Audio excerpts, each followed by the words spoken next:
kasari, updated tayo sa presyo ng Royal mismo. Magkano ang tubo ko sa isang bote ng Royal mismo? Magkano isang bote ang bentahan ko sa Royal mismo? Stay tuned na po kayo dyan.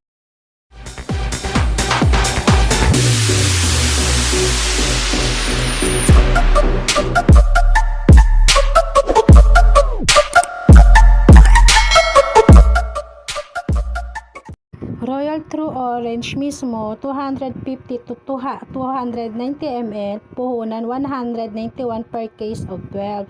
Bentahan ko sa kanya sa isang bote is 20 pesos. Sa isote, meron na po akong tubo na 4 pesos. Sa pag nakabenta ka na ng 12 bottle, i-times mo sa 4, so ang magiging tubo mo is 48 pesos pang kalahatan na po yun.